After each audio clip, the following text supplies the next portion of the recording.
بسم اللہ الرحمن الرحیم۔ سرکار اعلیٰ حضرت رضی اللہ تبارک تعالیٰ عنہ کا یہ رسالہ ہے جو اس وقت جن حالات سے ہم لوگ گزر رہے ہیں اور آئندہ جو حالات پیش آنے والے ہیں، ہماری زندگی میں ہر جگہ یہ کام آئے گا انشاءاللہ۔ نجات، اصلاح معاشرہ اور کامیابی کی بہترین تدبیر فلاح و نجات و اصلاح 1331 ہجری میں لکھا گیا ہے۔ جس قسم کے حالات بنے ہیں ابھی، ایسے ہی سرکار اعلیٰ حضرت رضی اللہ عنہ کے زمانے میں بھی بنے تھے، جیسا فلسطین کے ساتھ ہوا، اس زمانے میں ترکوں کے ساتھ ہوا تھا۔ بسم اللہ الرحمن الرحیم، نحمدہ ونصلی علی رسولہ الکریم۔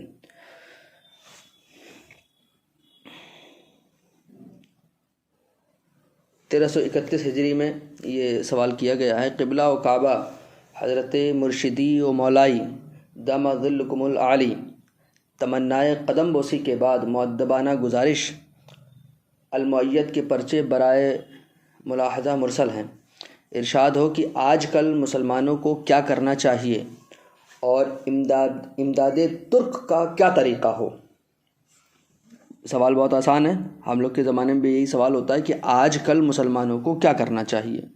اچھا ٹاپک ہے نا، آج کل مسلمانوں کو کیا کرنا چاہیے اور ترک کی امداد کیسے کریں۔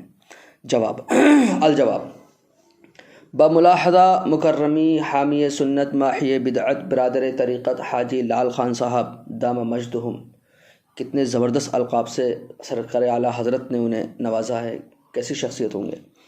وعلیکم السلام ورحمۃ اللہ وبرکاتہ۔ المعیت کے 6 پرچے آئے، انہیں بالاستیعاب یعنی مکمل دیکھا۔ گمان یہ تھا کہ شاید کوئی خبر خوشی کی ہوگی، مگر اس کے برعکس اس میں رنج و ملال کی خبریں تھیں۔ بے گناہ مسلمانوں پر جو مظالم، جو ظلم و ستم گزر رہے ہیں اور سلطنت ان کی حمایت نہیں کر سکتی، صدمے کے لیے کیا کم تھے کہ اس سے بھی بڑھ کر ترکوں کی اس تازہ تبدیل روش کا ذکر تھا جس نے میرے خیال کی تصدیق کر دی۔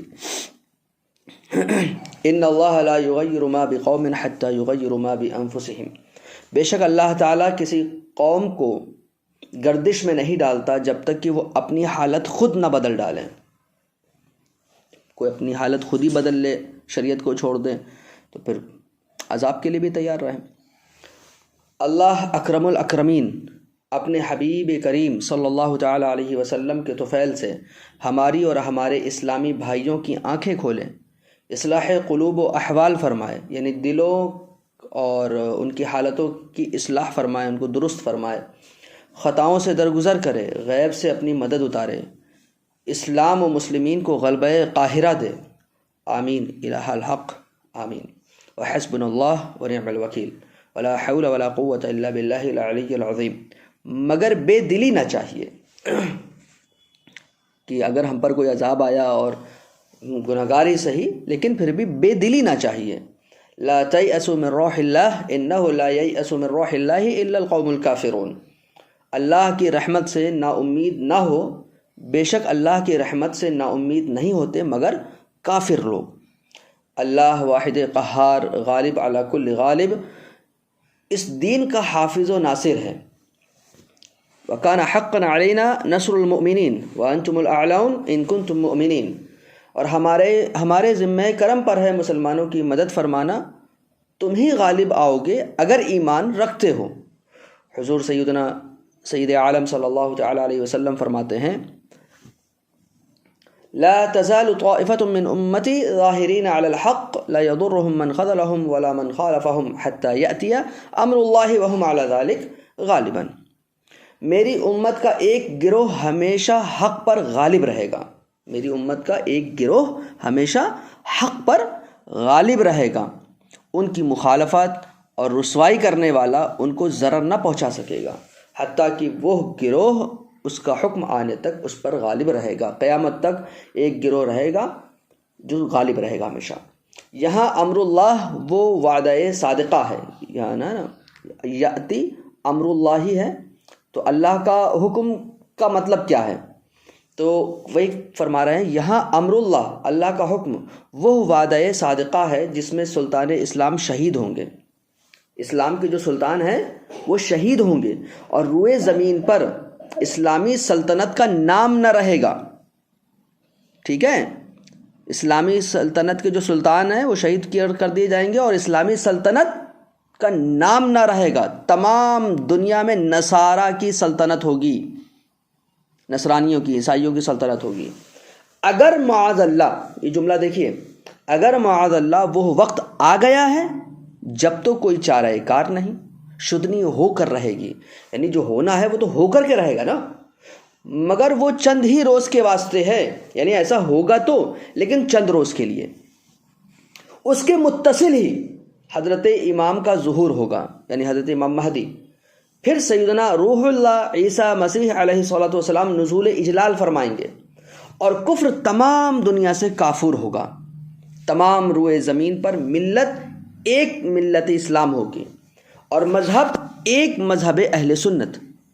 غیب کا علم اللہ عز و جل کو ہے، پھر اس کی عطا سے اس کے حبیب صلی اللہ تعالیٰ علیہ وسلم کو. مگر فقیر جہاں تک نظر کرتا ہے، یعنی اللہ حضرت اپنے بارے میں کہہ رہے ہیں کہ میں جہاں تک دیکھ پا رہا ہوں ابھی انشاءاللہ وہ وقت نہیں آیا. اگر ایسا ہے تو ضرور نصرت الہیہ نزول فرمائے گی. یعنی اگر میں صحیح سمجھ رہا ہوں، صحیح دیکھ رہا ہوں کہ ابھی وہ وقت نہیں آیا ہے، تو پھر یہ بھی سمجھ لیجئے کہ اللہ تعالیٰ کی مدد اترے گی، اور کفار ملاعنہ اپنے کیفر کردار کو پہنچیں گے، اور یہ کفار جن پر اللہ کی لعنت ہو یہ اپنے انجام کو پہنچیں گے. بہرحال بندگی بیچارگی دعا کے سوا کیا چارہ ہے، یعنی ہم کیا کر سکتے ہیں؟ دعا کر سکتے ہیں. وہی جو ہمارا رب ہے ہماری حالت زار پر رحم فرمائے اور اپنی نصرت اتارے، مدد اتارے، یعنی جھٹکے جو پہنچ گئے ہیں انہی پر زلزلوا زلزالا شدیدا کو ختم فرما دے. اور الا ان نصر اللہ قریب، سن لو بے شک اللہ کی مدد قریب ہے کی بشارت سنا دیں. حسبنا اللہ ونعم الوکیل. اب دیکھیے کیا فرما رہے ہیں اعلیٰ حضرت، آپ پوچھتے ہیں مسلمانوں کو کیا کرنا چاہیے، اس کا جواب میں کیا دے سکتا ہوں؟ اللہ عز و جل نے تو مسلمانوں کے جان و مال جنت کے بدلے خریدے ہیں، جنت کے عوض بدلے خریدے ہیں.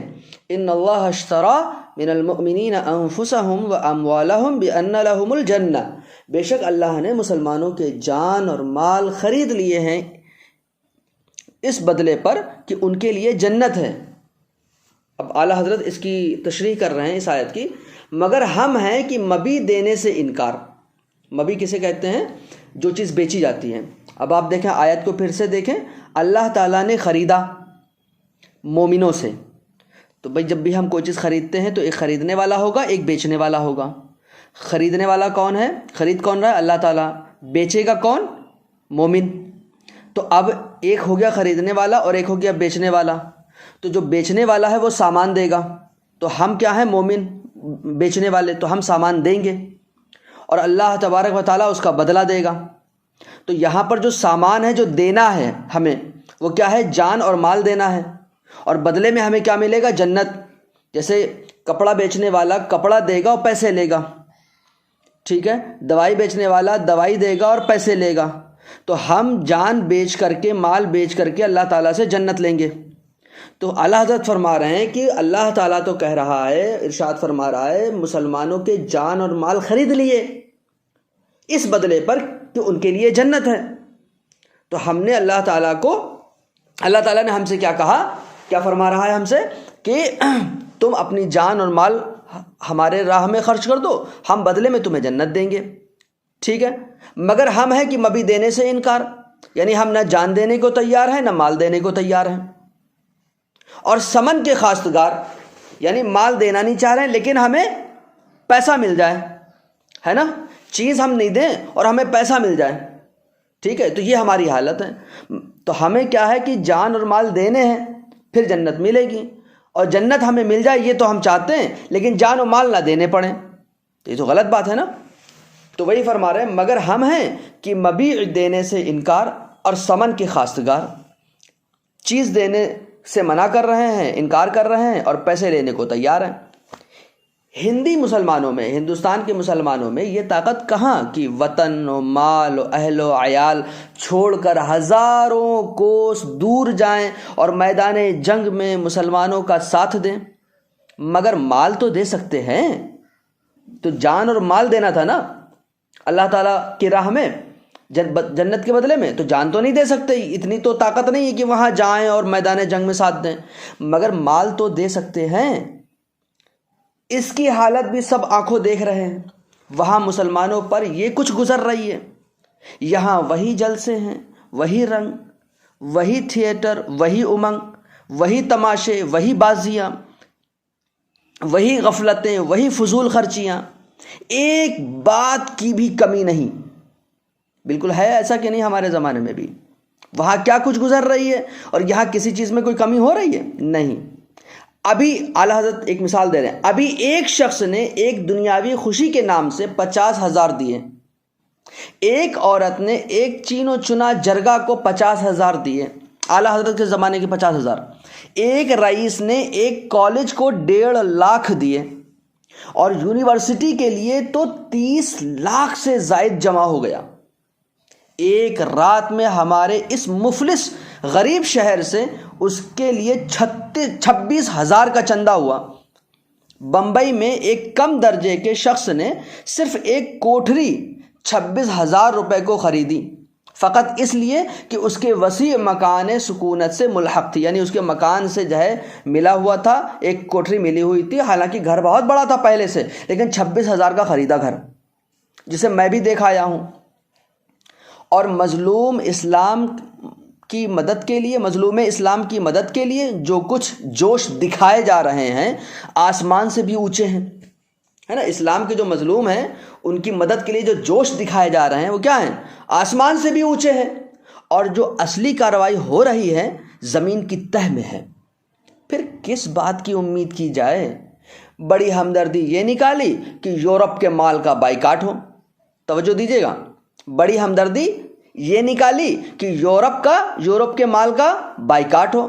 میں اسے پسند نہیں کرتا، میں اسے پسند نہیں کرتا، نہ ہرگز مسلمانوں کے حق میں کچھ نافع پاتا ہوں۔ بائیکاٹ کو مسلمانوں کے حق میں فائدہ مند نہیں پاتا ہوں۔ یہ جملے آپ کو دکھائی دے رہے ہیں، ٹھیک ہے؟ اس پر ہم گفتگو سب سے لاسٹ میں کریں گے، سوالات میں۔ اس کو لکھ کر کے ذرا بھیج بھی دیجیے تاکہ یاد رہے۔ اول تو یہ بھی کہنے ہی کے الفاظ ہیں بائیکاٹ، نہ اس پر اتفاق کریں گے، نہ ہرگز اس کو نباہیں گے۔ اس عہد کے، اس وعدے کے، بائیکاٹ کیا جائے، بائیکاٹ کیا جائے، اس وعدے کے پہلے توڑنے والے جنٹل مین حضرات ہی ہوں گے، جن کی گزر بغیر یورپین اشیاء کے نہیں، بغیر یورپ کے چیزوں کے بغیر ان کی زندگی گزرتی نہیں ہے۔ یہ سب سے پہلے توڑنے والے یہی ہوں گے، اور یہی ادھم کاٹے ہوئے بائیکاٹ کا۔ یہ تو سارا یورپ ہے، پہلے صرف اٹلی کا بائیکاٹ ہوا تھا، اس پر کتنوں نے عمل کیا اور کتنے دن نباہا؟ پھر اس سے یورپ کو ضرر بھی کتنا، اور ہو بھی تو کیا فائدہ کہ وہ 100 ترکیبوں سے اس سے 10 گنا ضرر پہنچا سکتے ہیں۔ اگر تم نقصان پہنچا بھی لو، مان لیا، تو وہ 100 ترکیبوں سے 10 گنا نقصان پہنچا سکتے ہیں۔ لہٰذا اب مثال دیکھیے اعلیٰ حضرت کیا فرما رہے ہیں، لہٰذا ضرر رسانی کا یعنی نقصان پہنچانے کا ارادہ صرف وہی مسئلہ ہے کہ کمزور اور پٹنے کی نشانی، کمزور اور پٹنے کی نشانی۔ بہتر ہے کہ مسلمان اپنی سلامت روی پر قائم رہیں، بہتر ہے کہ مسلمان اپنی سلامت روی پر قائم رہیں، خود ڈھنگ سے رہیں، اسلامی لباس میں رہیں، اسلامی طور طریقے سے رہیں، اسلامی ماحول میں رہیں، کسی شریر قوم کی چال نہ سیکھیں، یہود و نصارہ وغیرہ ان کی جو ہے ان کی چالیں، ان کی چال، ان کا رنگ، ان کی ڈھال، یہ سب نہ اپنائیں، اپنے اوپر مفت کی بدگمانی کا موقع نہ دیں۔ یہ جملہ بھی یاد رکھنے والا ہے، اپنے اوپر مفت کی بدگمانی کا موقع نہ دیں، ایسا کوئی کام نہ کریں کہ مسلمان اور اسلام بدنام ہو جائے۔ ہاں، اپنی حالت سنبھالنا چاہتے ہیں تو ان لڑائیوں ہی پر کیا موقوف تھا، ویسے ہی چاہیے تھا یعنی اگر لڑائی ہوگی تب ہم اپنی حالت کو سدھاریں گے. یعنی کوئی مسلمانوں پر ظلم کرے تو مسلمان اپنی حالت سدھارنے کے لیے تیار ہوں گے, نہیں تو نہیں تیار ہوں گے. تو وہی کہہ رہے ہیں کہ ہاں اپنی حالت سنبھالنا چاہتے ہیں تو ان لڑائیوں ہی پر کیا موقوف تھا, لڑائی نہ بھی ہو ویسے ہی چاہیے تھا کہ اپنی حالت کو سنبھالیں. تو کہتے ہیں سنبھالنا پھر کیسے ہے؟ اولاً پہلی چیز باستثناء ان معدود باتوں کے جن میں حکومت کی دست اندازی ہو اپنے تمام معاملات اپنے ہاتھ میں لیتے. یہ بہت اہم جملے آنے والے ہیں, ایک جملہ بھی مس مت کیجیے گا. کہ اب اعلیٰ حضرت فرما رہے ہیں کہ مسلمانوں کو کرنا کیا ہے, تو کہہ رہے ہیں کہ جو معاملات حکومت کے ہاتھ میں ہیں ان کو چھوڑ دو, لیکن جو معاملات مسلمان اپنے ہاتھ میں لے سکتے ہیں وہ تو اپنے ہاتھ میں لے لیں. ٹھیک ہے, تو کہہ رہے ہیں کہ باستثناء یعنی ایکسیپشن ہے ان معدود باتوں کا, ان چیزوں کا جن میں حکومت کی دست اندازی ہے, دخل اندازی ہے, اپنے تمام معاملات اپنے ہاتھ میں لیتے, اپنے سب مقدمات اپنے آپ فیصل کرتے. جو بھی ہے مسئلہ ہے, مقدمہ ہے, کسی کا بھی کوئی بھی مسئلہ ہے, جائیداد کا ہو, نکاح کا ہو, طلاق کا ہو, خود فیصل کرو نا. یہ کروڑوں روپے جو اسٹامپ وکالت میں گھسے جاتے ہیں, گھر کے گھر تباہ ہو گئے اور ہوئے جاتے ہیں, محفوظ رہتے. یہ جو کروڑوں روپے اعلیٰ حضرت کے زمانے میں, یہ اعلیٰ اپنے زمانے میں استعمال کر رہے ہیں کروڑوں روپے, تو سوچیے آج کتنا پیسہ برباد ہو رہا ہوگا. یہ کروڑوں روپے جو اسٹامپ اور وکالت میں گھسے جاتے ہیں, گھر کے گھر تباہ ہو گئے اور ہوئے جاتے ہیں, یہ تو محفوظ رہتے. ایک کام تو یہ کر لیتے کہ اپنے معاملات اپنے پاس رکھتے, یہ کروڑوں روپے یہ بچتے آپ کے.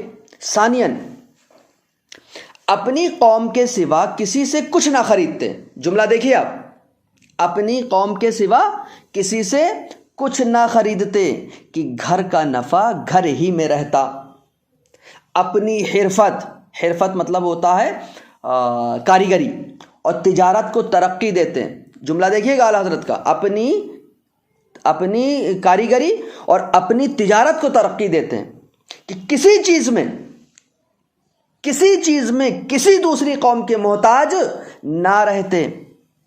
یہ نہ ہوتا کہ یورپ امریکہ والے چھٹاک بھر تانبا کچھ کاریگری کی گھڑند کر کے گھڑی وغیرہ نام رکھ کر آپ کو دے جائیں اور اس کے بدلے پاؤ بھر چاندی آپ سے لے جائیں. کچھ خرافات کی تانبا اکٹھا کیا اور گھڑی کا اس کا نام دے دیا اور اس کے بدلے میں آپ سے پیسے لے جا رہے ہیں. بتائیے, تانبے کے بدلے میں آپ چاندی دے رہے ہیں. یہ تو نہ ہوتا تو خود کر لو نا, خود کاریگری سیکھو, خود تجارت میں اترو, اور دوسرے قوم کی کیوں محتاج ہو, تم خود یہ کام سنبھالو. بتائیے. دوسری بات. تیسری بات, بمبئی, کلکتہ, رنگون, مدارس, حیدرآباد وغیرہ کے تونگر مسلمان, مالدار مسلمان اپنے بھائی مسلمانوں کے لیے بینک کھولتے ہیں. سود شرع نے حرام قطعی فرمایا ہے, بیاج حرام قطعی ہے, مگر اور 100 طریقے نفع لینے کے لیے حلال فرمائے ہیں جن کا بیان کتب فقہ میں مفصل ہے, اور اس کا ایک نہایت آسان طریقہ کتاب کفل الفقیہ الفاہم عن قرطاس الدراہم, ٹھیک ہے, میں چھپ چکا ہے. یہ اعلیٰ حضرت کا رسالہ ہے, بڑا ہے, تو اگر کسی کو شوق ہوگا تو پرسنلی رابطہ کر سکتا ہے. بہرحال اس میں یہ بتایا ہے کہ جو ہے بینک کو چلانے کا طریقہ کیا ہوگا, اور سود سے بھی بچ جائیں گے آپ. ان جائز طریقوں پر بھی نفع لیتے کہ انہیں بھی فائدہ پہنچتا اور ان کے بھائیوں کی بھی حاجت بر آتی جس کو پیسہ چاہیے. اور آئے دن جو مسلمانوں کی جائیدادیں بنیوں کی نظر ہوئی چلی جاتی ہیں ان سے بھی محفوظ رہتے. اگر بنیوں کی جائیداد ہی لی جاتی, مسلمان ہی کے پاس رہتی, یہ تو نہ ہوتا کہ مسلمان ننگے اور بنیے تنگے. 3 باتیں ہو گئیں.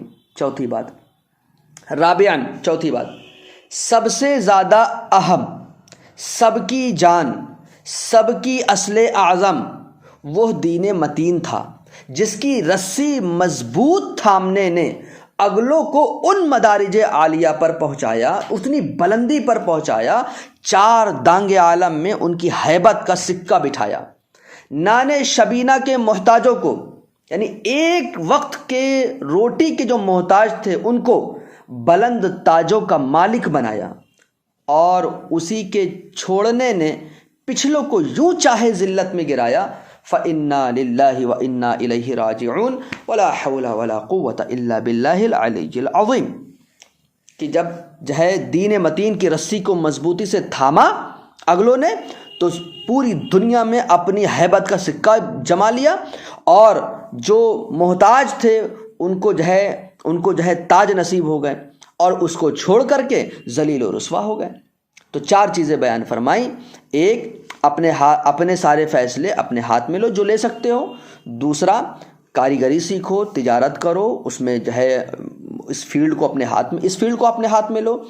تیسرا کہ جو مالدار مسلمان بھائی ہیں وہ مسلمانوں کے لیے بینک وغیرہ کھولیں تاکہ جو ہے ان کا پیسہ سود وغیرہ کے ذریعے دوسری قوموں کے ہاتھ نہ جائے۔ چوتھا، دین متین کی رسی کو مضبوطی سے تھامیں۔ اب اعلیٰ حضرت اس پر تبصرہ کر رہے ہیں، کمنٹ کر رہے ہیں۔ دین متین علم دین کے دامن سے وابستہ ہے۔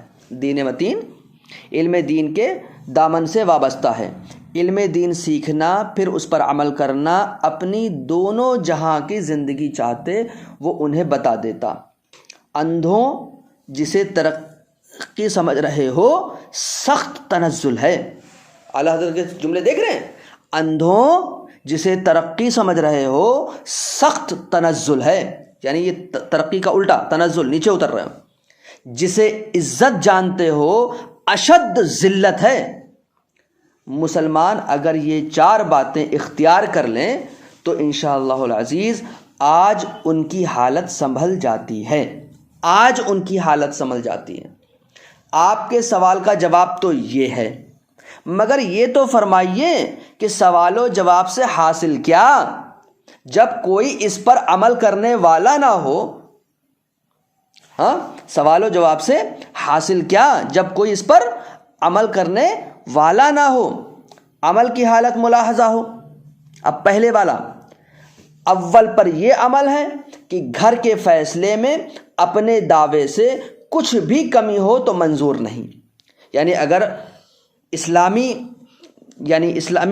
قاضی جو ہے اگر فیصلہ کرے، قاضی شرع، نکاح والا قاضی نہیں، قاضی اسلامی قاضی جو ہے اگر فیصلہ کرے اور اگر کچھ بھی کمی ہے تو منظور نہیں۔ اور کچہری جا کر اگرچہ گھر کی بھی جائے ٹھنڈے دل سے پسند، گرہ گرہ بھر زمین پر طرفین سے 2-2 ہزار بگڑ جاتے ہیں، ہے نا؟ گرہ گرہ بھر مطلب جو ہے ایک اسکوائر فٹ زمین پر جو ہے 2-2 ہزار روپے اس زمانے میں بگڑ رہے ہیں۔ کیا آپ ان حالتوں کو بدل سکتے ہیں؟ فَهَلْ أَنْتُمْ مُنْتَهُونَ، تو کیا تم باز آئے؟ دوم کی یہ کیفیت ہے، یعنی تجارت وغیرہ کی، دوم کی یہ حالت ہے، یہ کیفیت ہے کہ اول تو خاندانی لوگ حرفت و تجارت کو عیب سمجھتے ہیں، یعنی کاریگری کرنے کو، تجارت کو عیب بنا لیا ہے، اور ذلت کی نوکریاں کرنے، ٹھوکریں کھانے، حرام کام کرنے، حرام مال کھانے کو فخر و عزت سمجھتے ہیں۔ اور جو تجارت کریں بھی تو خریداروں کو اتنا حس نہیں کہ اپنی ہی قوم سے خریدیں۔ اگر کوئی مسلمان بیچارہ تجارت کر بھی رہا ہے تو خریدنے والوں کو احساس نہیں ہے کہ اپنے مسلمان بھائی سے خرید لو، اگرچہ پیسہ زائد صحیح، ٹھیک ہے، مسلمان کے پاس 1-2 روپے 5 روپے زیادہ جا رہے ہیں، کہ نفع ہے تو اپنے ہی بھائی کا ہے نا۔ اہل یورپ کو دیکھا ہے کہ دیسی مال اگرچہ ولایتی کی مثل اور اس سے ارزاں بھی ہو ہرگز نہ لیں گے، ٹھیک ہے؟ دیسی مال جو ہے باہر کے مال کی طرح ہے، اور جو ہے کیا ہے کہ باہر کا مال سستا بھی ہو لیکن وہ ولایتی جو ہے گراں خرید لیں گے۔ اہل یورپ کو دیکھا ہے نا کہ وہ گھر کا خریدتے ہیں، ٹھیک ہے؟ ادھر بیچنے والوں کی یہ حالت ہے کہ ہندو آنا روپیہ نفع لے، مسلمان صاحب 54 سے کم پر راضی نہیں، اور پھر لطف یہ کہ مال بھی اس سے ہلکا بلکہ خراب، یعنی بیچنے والے بھی کم خرافاتی نہیں ہیں، ہے کہ نہیں؟ ایسا آج تو اور زیادہ ہے۔ ہندو تجارت کے اصول جانتا ہے، ہندو تجارت کے کاروبار کے نیم جانتا ہے کہ جتنا تھوڑا نفع رکھے اتنا ہی زیادہ ملتا ہے، اور مسلمان صاحب چاہتے ہیں کہ سارا نفع ایک ہی خریدار سے وصول کر لیں، ناچار مجبور ہو کر، خریدنے والے مجبور ہو کر ہندو سے خریدتے ہیں۔ کیا تم یہ عادتیں چھوڑ سکتے ہو؟ فَهَلْ أَنْتُمْ مُنْتَهُونَ، تو کیا تم باز آئے؟ تیسرے کی حالت دیکھیے، سوم کی یہ حالت کہ اکثر عمرہ کو، یعنی مالداروں کے لیے تو بینک کھولنے تھے، تو اس کا کیا حال ہے؟ عمرہ کو، مالداروں کو، امیروں کو اپنے ناجائز عیش سے کام ہے، ناچ رنگ وغیرہ بے حیائی یا بیہودگی کے کاموں میں ہزاروں لاکھوں اڑا دیں۔ وہ ناموری ہے، ریاست ہے، اور مرتے بھائی کی جان بچانے کو ایک خفیف رقم دینا ناگوار۔ اور جنہوں نے بنیوں سے سیکھ کر لین دین شروع کیا، وہ جائز نفع کی طرف توجہ کیوں کریں؟ جب بنیوں سے دیکھ سیکھ لیا ہے تو اب جائز نفع کی طرف کیوں توجہ کریں گے؟ دین سے کیا کام؟ اللہ اور رسول کے احکام سے کیا غرض؟ ختنے نے انہیں مسلمان کیا اور گائے کے گوشت نے مسلمانی قائم رکھی، اس سے زائد کیا ضرورت ہے؟ نہ انہیں مرنا ہے، نہ اللہ وحدہ قہار کے حضور جانا، نہ اعمال کا حساب دینا۔ انا للہ و انا الیہ راجعون۔ پھر سود بھی لیں تو بنیا اگر 12 آنے مانگے، یہ 1.5-2 سے کم پر راضی نہ ہو۔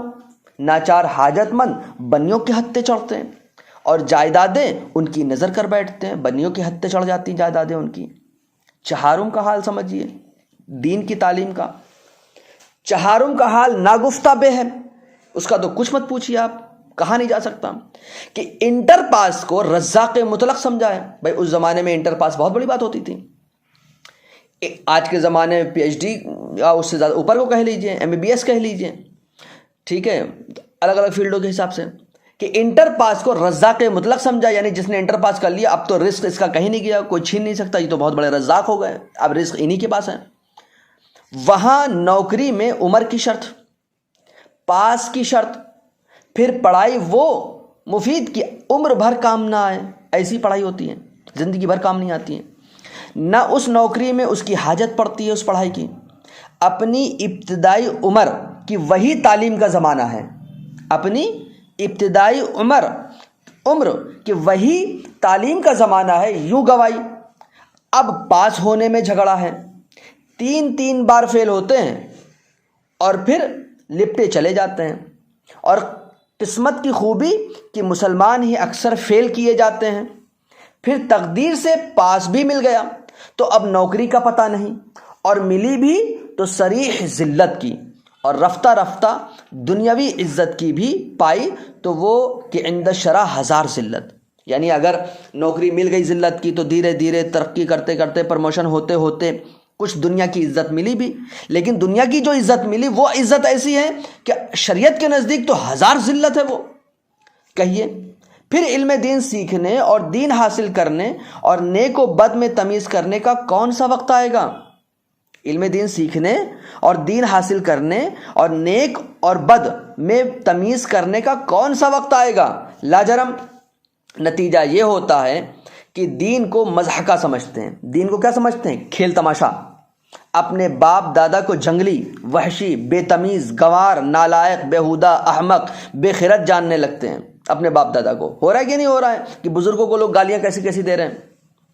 بفرض غلط اگر یہ ترقی بھی ہوئی تو نہ ہونے سے کروڑ درجے بدتر ہوئی۔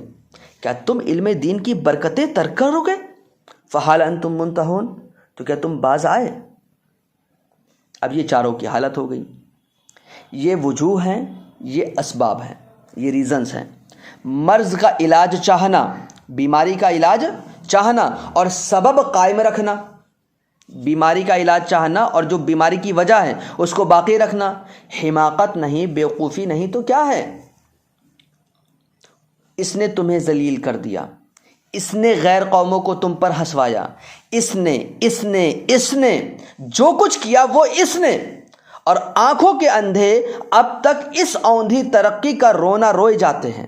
ہائے قوم، وائے قوم، یعنی ہم تو اسلام کی رسی گردن سے نکال کر آزاد ہو گئے، تم کیوں قلی بنے ہوئے ہو؟ جو لوگ بے دین ہیں وہ کیا کہتے ہیں کہ ہم تو اسلام سے آزاد ہیں، تم کاہے اسلام کو ڈھو رہے ہو؟ حالانکہ حقیقتاً یہ آزادی ہی سخت ذلت کی قید ہے، جس کی زندہ مثال یہ ترکوں کا تازہ واقعہ ہے۔ ولا حول ولا قوت الا باللہ العلی العظیم۔ اہل الرائے ان وجوہ پر نظر فرمائیں، یعنی جو رائے رکھتے ہیں، جو درست رائے رکھتے ہیں، جو عقل مند ہیں، جو ہوشیار ہیں، قوم سے ہمدردی رکھتے ہیں، وہ ان چیزوں پر نظر فرمائیں جو میں نے بیان کر دی۔ اگر میرا خیال صحیح ہو تو ہر شہر و قصبہ میں جلسے کریں اور مسلمانوں کو ان 4 باتوں پر قائم کر دیں، پھر آپ کی حالت خوبی کی طرف نہ بدلے تو شکایت کیجیے۔ یہ خیال نہ کیجیے کہ ایک ہمارے کیے کیا ہوتا ہے، ہر ایک نے یوں ہی سمجھا تو کوئی کچھ نہ کرے گا، بلکہ ہر شخص یہی تصور کرے کہ مجھی کو کرنا ہے، یوں انشاءاللہ تعالی سب کر لیں گے۔ چند جگہ جاری تو کیجئے، پھر خربوزے کو دیکھ کر خربوزہ رنگ پکڑتا ہے، خدا نے چاہا تو عام بھی ہو جائے گا۔ اس وقت آپ کو اس کی برکات نظر آئیں گی۔ وہی آیہ کریمہ کی ابتدائے سخن میں تلاوت ہوئی، ان اللہ لا یغیر، کہ اللہ تعالیٰ اس قوم کو نہیں بدلتا ہے جب تک کہ قوم خود اپنے آپ کو نہیں بدلتی۔ جس طرح برے رویے کی طرف اپنی حالت بدلنے پر تعزیانہ ہے، یوں ہی نیک روش کی طرف تبدیلی پر بشارت ہے کہ اپنے کرتب چھوڑو گے تو ہم تمہاری اس ردی حالت کو بدل دیں گے، ذلت کے بدلے عزت دیں گے۔ اے رب ہماری آنکھیں کھول اور اپنے پسندیدہ راستے پر چلا، صدقہ رسولوں کے سورج مدینے کے چاند کا، صلی اللہ تعالی علیہ وسلم وعلی آلہ وصحبہ وبارک وکرم آمین۔ خیر، یہ مرتبہ تو عمر بھر کا ہے۔ مسلمان ان 4 باتوں میں سے ایک کو بھی اختیار کرتے نہیں معلوم ہوتے، مگر ضرورت امداد ترک کی نسبت کہیے، مرثیے ہزاروں پڑھے گئے، مگر سوا بعض غریبوں کے عمرہ اور اوسا، بلکہ دنیا بھر کے والیان ملک نے بھی کوئی قابل قدر حصہ لیا۔ وہ جو فوجی مدد دے سکتے تھے، وہ جو لاکھوں پاؤنڈ بھیج سکتے تھے، وہ ہیں اور بے پرواہی، گویا انہوں نے کچھ سنا ہی نہیں۔ انہیں جانے دیجئے، وہ جانے اور ان کی مصلحت۔ آپ بیتی کہیے کتنا چندہ ہوا ہے جس پر ہمدردی اسلام کا دعویٰ ہے؟ مصارف جنگ کچھ ایسے ہلکے ہیں؟ جنگ کے خرچے بہت کم ہوتے ہیں کیا؟ جتنا چندہ جا چکا ہے، ایک دن کی لڑائی میں اس سے زیادہ اڑ جاتا ہے۔ اب بھی اگر تمام ہندوستان کے جملہ مسلمان، امیر فقیر غریب رئیس، اپنے سچے ایمان سے ہر شخص اپنے 1 مہینے کی آمدنی دے دے تو 11 مہینے کی آمدنی میں 12 مہینے گزر کر لینا کچھ دشوار نہ ہو، اور اللہ عز و جل چاہے تو لاکھوں پاؤنڈ جمع ہو جائیں۔ یونیورسٹی کے لیے غریبوں کے پیٹ کاٹ کر 30 لاکھ سے زیادہ جوڑ لیا، اور اس پر سود مل رہا ہے کہ اس کی مقدار بھی 40,000 سے زائد ہو چکی ہے، اور وہ بنی بھی نہیں۔ یونیورسٹی جس کے لیے ہوا، یہ روپیہ تو گھر سے دینا نہیں، اسی کو اللہ وحدہ قہار کی راہ میں بھیج دیجئے۔ یہ تو گھر سے نہیں دینا ہے جو 40,000 ایکسٹرا آپ کا آیا ہے اور یونیورسٹی بھی بنی نہیں ہے۔ اسلام باقی ہے تو یونیورسٹی نہ بننا ضرر نہ دے گا، اور اسلام نہ رہا تو یونیورسٹی کیا بخشوا لے گی؟ بلکہ ہم کہہ دیتے ہیں کہ وہ اس وقت ہرگز بن بھی نہ سکے گی۔ اس وقت جو گت ہوگی اس کا بیان پیش از وقت ہے، پہلے سے کیا بتائیں کیا گت ہوگی۔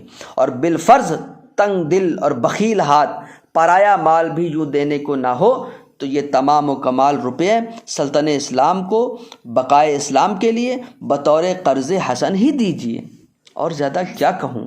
وحسبنا اللہ ونعم الوکیل، ولا حول ولا قوت الا باللہ العلی العظیم۔